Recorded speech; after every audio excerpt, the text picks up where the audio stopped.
All right. Welcome, Sameer, to the Conscious Woman podcast. I am excited to speak to you today about leading with compassion and creating an inclusive organization, especially so for women, because I think that's an important conversation. So, thank you so much for joining us for this.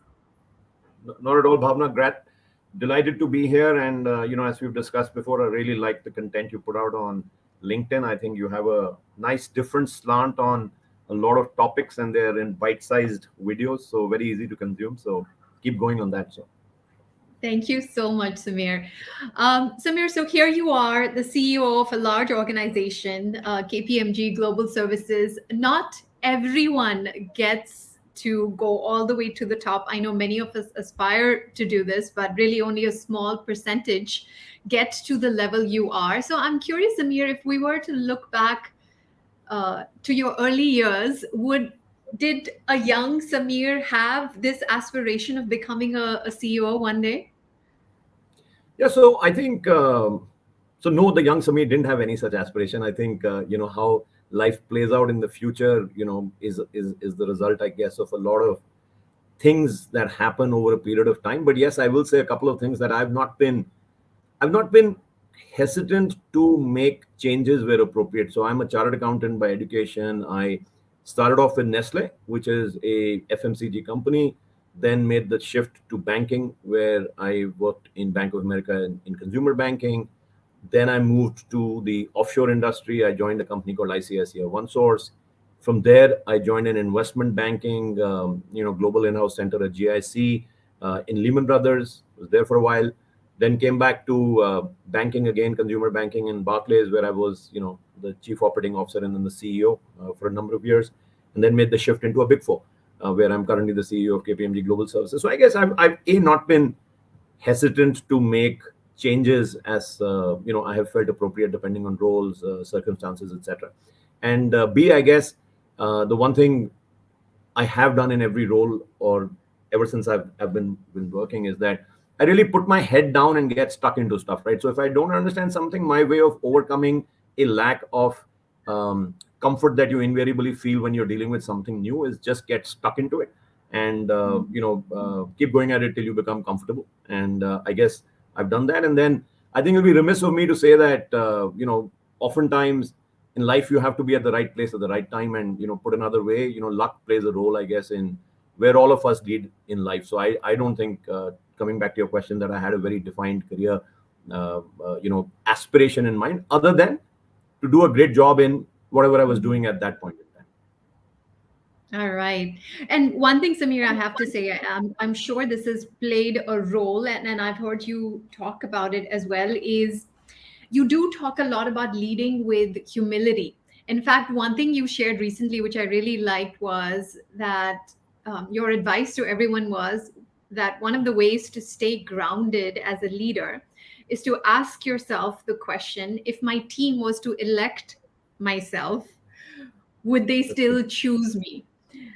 I don't That's know true. how many leaders are asking this question. I know you are, and I would love to know, where is this sensibility coming from? So see, I feel that the one of the worst leadership traits in my book is arrogance, right? And the converse of that is humility. And I also feel like there is I won't go into the detail of the story for the benefit of your listeners, and I'm not sure if you have read the story yourself. It's called Who Packed Your Parachute, which I narrate multiple times at multiple forums, etc. And it's a fantastic story about how none of us succeed by ourselves, right? Yeah. We all need somebody, and we are all surrounded by people who make us succeed. And whether that's your friends, your family, your mentors, your team, there's an infinite number of people who are actually getting you to where you are. I mean, your competence, of course, your hard work, of course, your talent, of course. But I think I've often felt that even individual sports stars, like let's say Federer or Djokovic, etc., they don't succeed just by themselves. They have coaches, they have mentors, they have training partners, they have family, friends, and so on and so forth. So I believe that I genuinely believe this, and not trying to sound cliched about it, but you know I would love that people appreciate me and respect me for who I am as an individual and not necessarily the role I hold, right? And I think their humility has a large part to play in the fact that, okay, so I am the CEO of an organization, and it is what it is, but that doesn't mean that I have to develop airs around me. That doesn't mean I have to develop a sense of inaccessibility around me. Doesn't mean I have to start interacting with people in a slightly different way. Hmm. Great. And I wanted to ask you about humility because I do think it is an essential ingredient in leading with compassion, which is really my next question to you, Samir, because I know you openly say you are someone who leads with both your head and your heart. And if we look at the recent few years, the pandemic, we know it has been tough on all of us, but particularly so for women. And the data now shows clearly women experienced burnout at far greater levels than their male counterparts. They continue to do so. And in fact, part of what drove the great resignation, as it's been called, is women feeling like they just don't want to make those difficult trade-offs anymore between work and their health, or between their work life and their family life. So, in other words, what we need is leaders who lead with compassion, who are prioritizing the well-being of everyone, and who are creating compassionate organizations, because that's honestly one of the most effective ways to keep women in the workforce. Which is why I'd love to hear your thoughts on how are you thinking about this. Yeah, so I think that's a great point, and of course, to your point, your question was more centered around women, and I think the answer sits on both sides. And I think having a caring organization, and when you say a caring organization, an organization is an inanimate object, right? So ultimately, it boils down to having caring leaders, right? Yeah. And I feel that compassion and culture, if I was to link the two, are a function of both the hardware and the software of the term. And the hardware is the policies you have in place. So for example, we've got a well-being policy, which is not just physical well-being, that you're physically unwell, but emotional well-being, mental well-being. You're not feeling your full self and you decide to take some time off. We have caregivers leave. We have flexible work options. We are in either case working in the hybrid option. So one is that you have the hardware of frameworks and policies in place, and I feel that is the simpler thing to do, because one can always implement policies in an organization. But the software part is much harder, which is the actual culture. How do those policies get interpreted on the ground?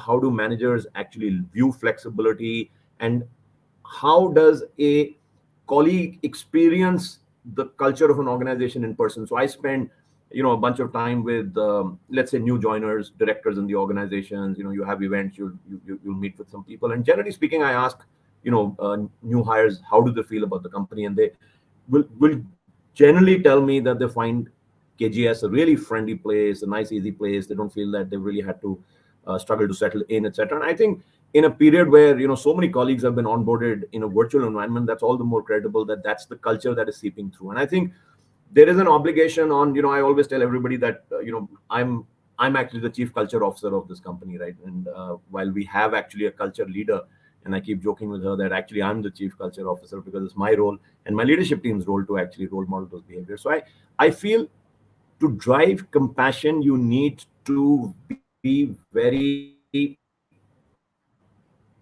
intentional about it, and you need to be very conscious about it, right? So you need to actually make sure that what me and the leadership team espouse flows into their leadership teams, and so on and so forth. And how do you get to know that it's working? I guess colleague surveys, pulse surveys. When you talk to people, if you walk the floors, if you call up people, you'll get a general sense of is the culture of the organization in line with what you want to do. And I think the just to summarize, the hardware is easy, right? It's a software which is actually very difficult, and it needs sustained effort over a period of time to make sure that that experience doesn't get diluted. Yeah, absolutely. Yeah. And I'm so glad you pointed out this difference between how you're defining it as hardware versus software. And in what I've seen in terms of the research, it is exactly that. It's the difference between the macro and the micro. And at the macro level, yes, a lot of organizations have all the right policies and frameworks in place, but the tricky part now, or where the work still needs to be done, is at the level of the micro.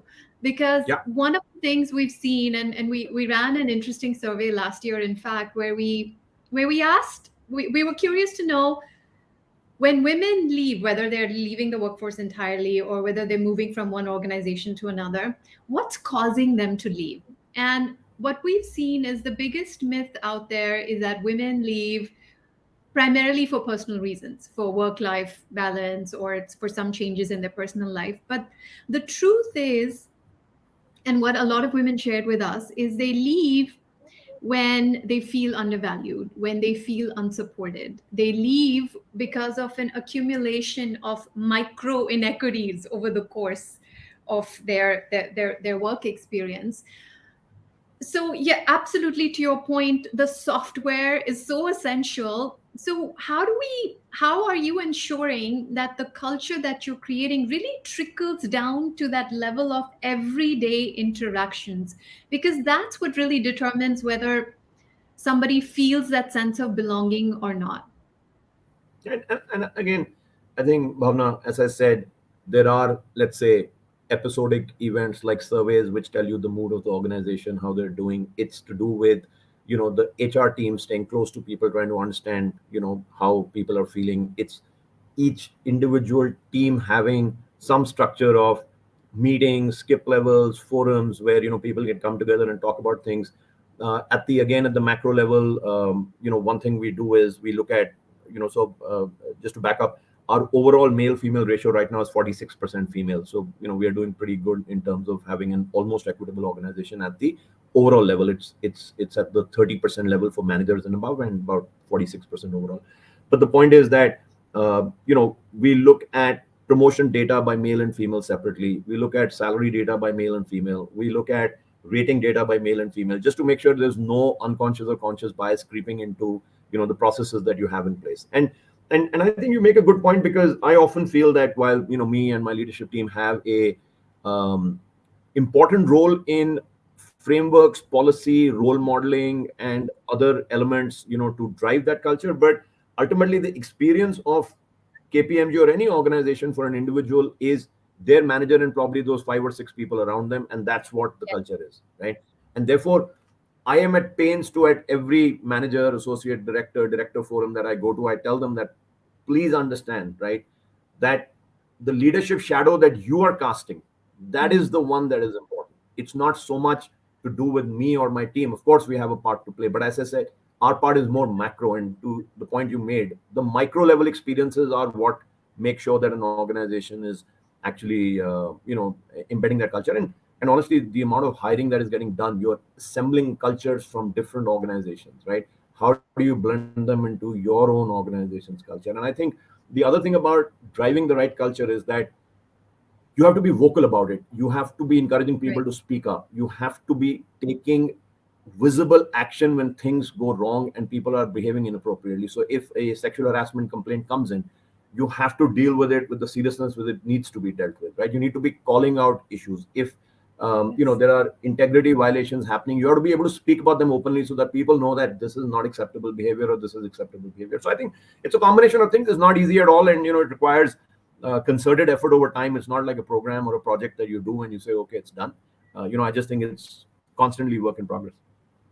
Yes, absolutely. And the other thing that also helps and contributes to this culture of inclusion is allyship. And Samir, you definitely, I see you as a strong ally when it comes to creating that culture of inclusion for women and everyone really.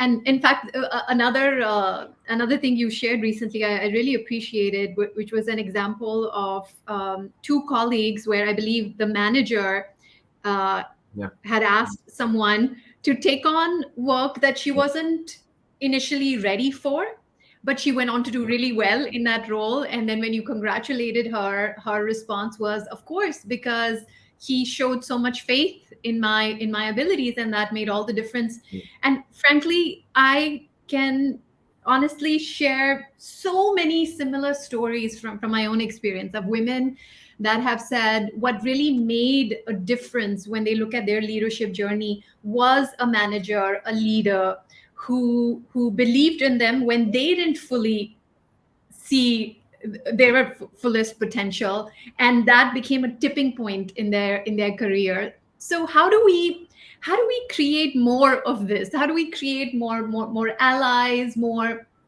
leaders, more mentors and sponsors that don't always wait for women to raise their hand, because we know sometimes our cultural conditioning gets in the way of us not always raising our hand, but these gentle nudges we know work. So I'd love to hear more about this from you. Like, how do we create more allies? And I think again, Bhavna, it's probably more of the same of what I've said, right? It's ultimately speaking, if you give intentional focus to something, usually change happens, right? Because if you make it important. Now, I also feel that agendas like inclusion and diversity, equity, these need to be driven from the top down, because I think in the hubbub of running businesses, in the hubbub of doing your role, we often get wired into the hard metrics of financials and how you're performing and business performance, etc. And this becomes something that you feel is important, but often you could turn around and say, I'll get to it when I get to it. Right now, I have to do, the stuff which is fairly the classic things that you think about when you're thinking of a business performance scorecard, right? And I think if you look at the metrics, so we publish quarterly reports of how we are doing on diversity, how we are doing on, and we are talking about one element of diversity, which is a large one, which is women. But what I'm saying applies to a lot of the other elements of diversity. But effectively speaking, so we have a cohort of women who goes through a women leadership program, right? And so when I speak to them, I speak to every batch, and I always say one thing to them. I always say, if anything you have to do, please pay it forward. Yeah, say I am going to pick one or two women in my team, and I am going to be the one who actually sponsors them.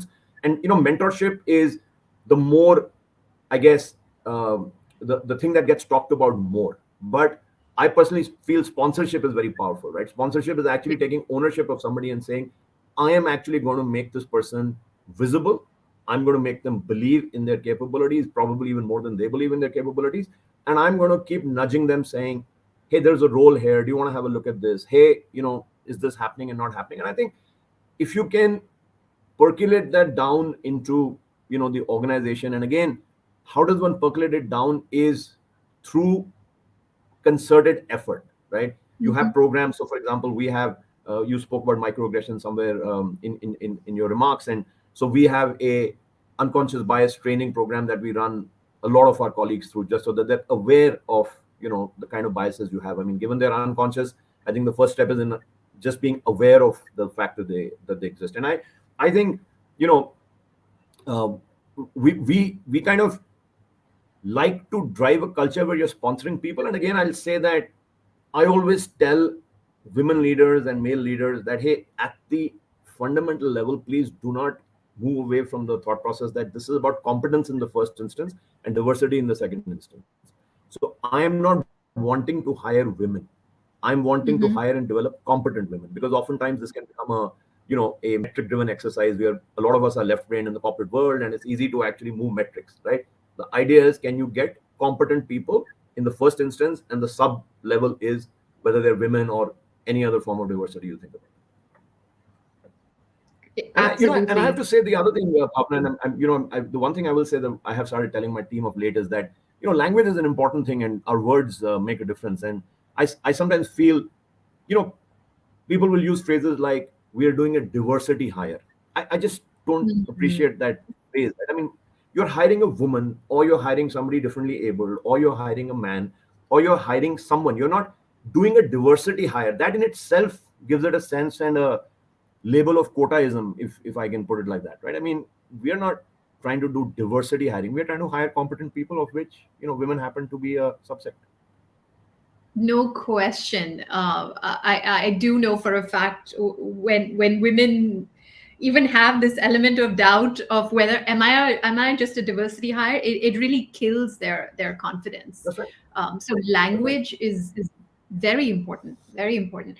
Samir, where is your motivation for being such a strong ally coming from? Usually I see leaders are driven when they have there's something maybe in their personal life also driving them. They have daughters and they want to create a more inclusive work environment for them? What's causing you to be an inclusive leader? Yeah, no, so I don't have daughters, so I have two sons, and but Yes. I think uh, the basic, there are two or three things. One is, of course, there is a talent play at, at work. At the end of the day, if 50% of the population is women, then why would you try to deprive yourself of that and not tap into that pool? The other is, of course, that we have a diverse set of customers. They clearly want to engage with organizations which are diverse themselves, and fundamentally and very importantly, Bhavna, I think it's just the right thing to do. And again, this sounds a bit like cliched and apple pie kind of commentary, but that is really important, right? How Yeah. people feel is everything in an organization, right? Because it they have to feel that I'm not an FTE, I'm a person, my voice is important, I am heard. There is a culture here which appreciates me for who I am. They support me, they have my back.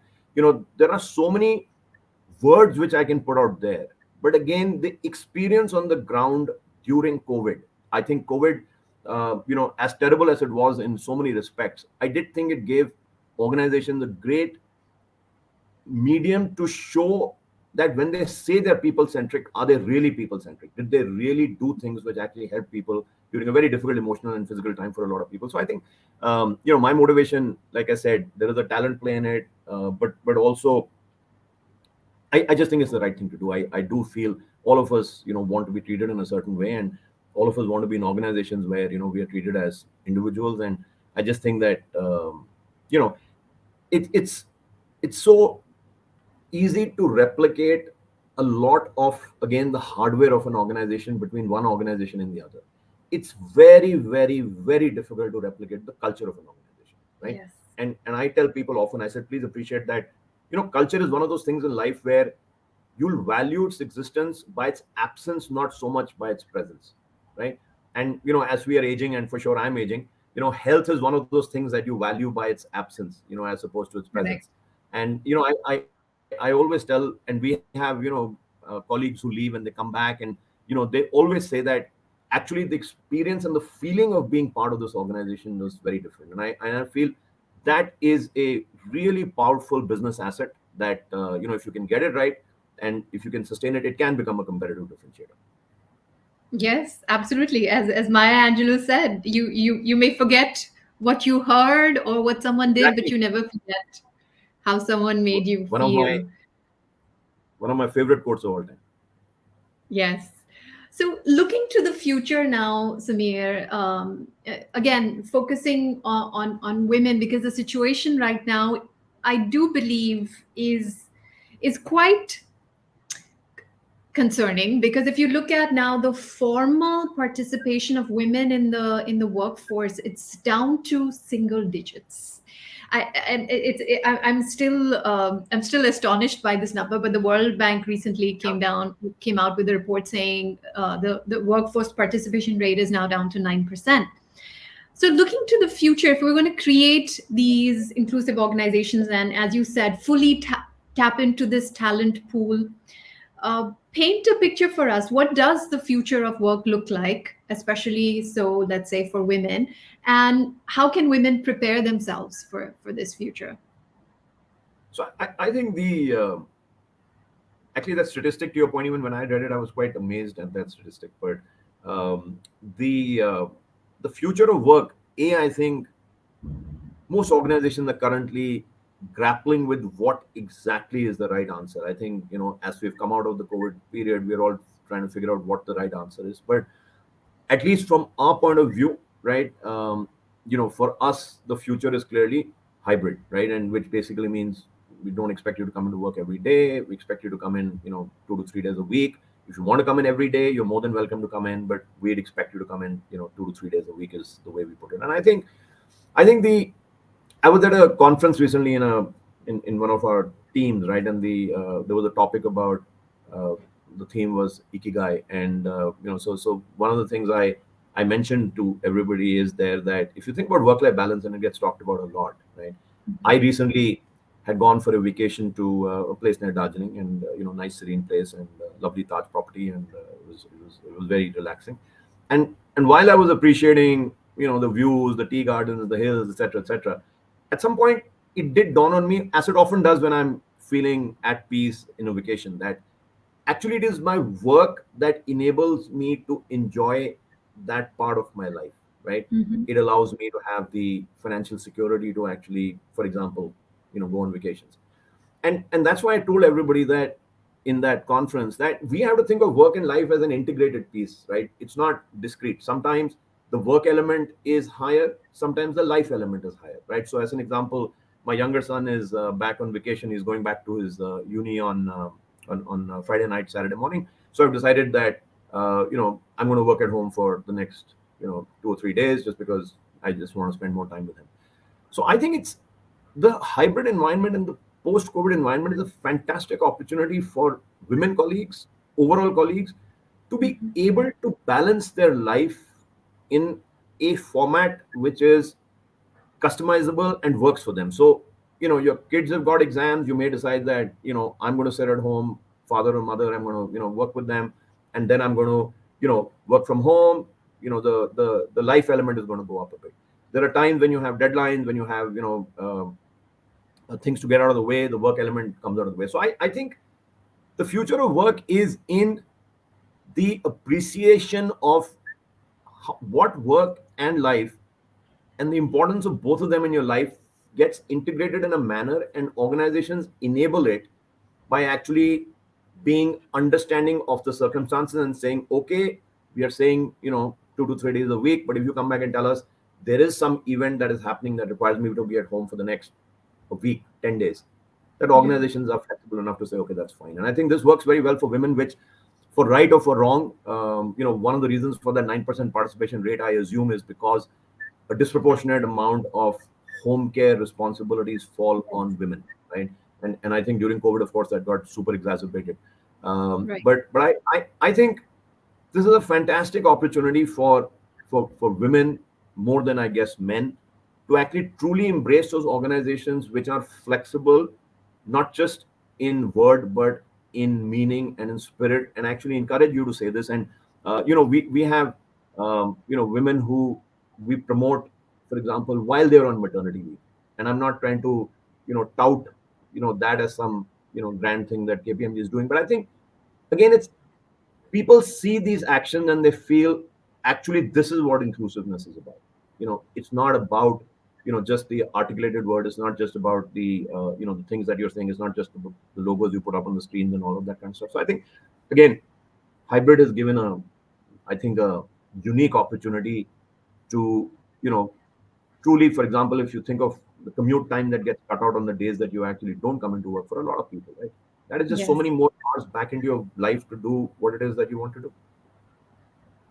Absolutely, no question. And I love what you said about it's really now I think when we look at the future of work, the organizations that are successful in attracting women are the ones who truly practice inclusion, not just in word, as you said, but also in spirit. That spirit has to be seen and felt in every sense of the word. Because you're right, there are many who have flexible policies in place, but sometimes women may feel uncomfortable taking advantage of them because there is this fear of, will I be judged, or will I face Absolutely, retaliation of some kind absolutely, for taking advantage. absolutely correct. So speaking of work-life balance, now to change gears, Samir, how are you creating work-life balance for yourself? Because I see you as a conscious leader. You put out very thoughtful messages and posts on LinkedIn, for example. You have these deep reflections, and you connect from sometimes from popular culture to life to leadership. So how are you creating time and space in your day for these reflections and for you to be able to show up as a conscious leader? No, I guess, and looks like there's a mutual admiration club here, right? I'm telling you how much I like your videos, and you're telling me about how you like the posts. Anyway, so the point is that, well, I guess age, perspective, whatever you call it, I guess I can correlate what is happening in real life with corporate situations, and and I think LinkedIn is a useful medium to propagate thoughts out.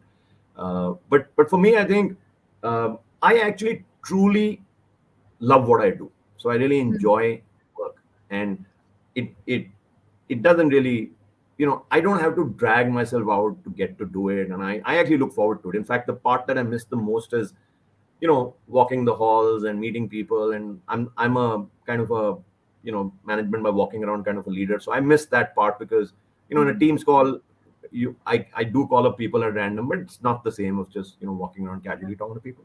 And I guess I enjoy reading, and I enjoy walking. I enjoy watching movies. So for me, my idea of downtime is essentially one of these three activities. And as I said, I enjoy work, I enjoy my life element as well, and I don't view them as two totally distinct entities. I kind of view them as something which is part of who I am. It's We are all Mm. composites, right? And we are made up of certain elements, and that's the way I at least think about it. Mm. So for you, it's very much work-life integration, not so much, Yeah, not. it is. It is because, quite honestly, the fact that I have and I'm fortunate to have a nice life reflects on my work. The fact that I'm enjoying myself at work enables me to bring that side back into my life. And as I said,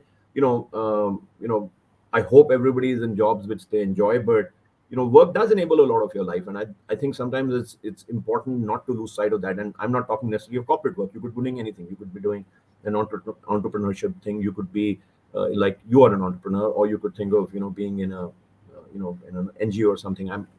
My experiences and my life experience come from corporates, but I do feel that both have an equally important role to play, and hybrid has amplified that multifold, right? And I think that is really fantastic. So I think this whole thing about having to check your personal life at the door when you walk into office and then get back to your personal life, I think that line has blurred completely and has blended into you know one continuum.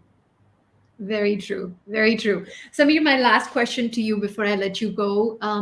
For us, the way we define conscious leadership, it's very much about the values that you consciously choose to live with and express in your day to day, in your work, in your leadership, everywhere. And in fact, you said something similar about how every leader has to be mindful of the shadow that they cast. So I'd love to know from you, Samir, what are one or two of these core values that are absolutely central to who you are and how you show up each day? So so I'd say authenticity is for sure one of them. Humility. I guess ironically enough, I'm not sure if you say that you're humble, are you really humble or you're not? But I think humility is definitely a value I kind of hold close to my heart. I think people centricity is Yes. very fundamental to who I am. And one thing again which I tell colleagues in the organization all the time is that I believe in leading not just from my head but from my heart. So I'm not afraid of showing emotion. I'm not afraid of like I said, people react to emotions. They of course react to intellect, but people as human beings generally react to emotions better. So I'm very comfortable about leading with the head and the heart, and this is something I tell everybody, that somehow we always feel that you come into an office space and it's supposed to be only intellect. It's not supposed to be about the emotional aspect of people. So I think if I was to talk about some of my attributes, and I think the last thing I would say is that um, I'm not afraid to say I don't know, but I want to know. Mm. People who work with me know I'm innately curious, right? I can ask many, many questions. And because I feel that's the only way to get clarity. And so I'm not afraid to say, like I said, I don't know, but I do want to know. So that's, I guess, the way I would think of myself. Lovely. Samir, thank you for being an ally. Thank you for championing inclusion, for championing compassionate leadership, because that is exactly what we need more of. To create a better future for everyone, not just for women. So I just want to acknowledge you for doing that, and yeah, for showing up as a role model for all of us. You're too kind. Thank you. And, good luck with Shiromics and, the content you keep posting out. I'm sure you inspire so many, people out there, women or men. And so good luck with that. Thank you so much. Thank you, Yeah. Samir. All right.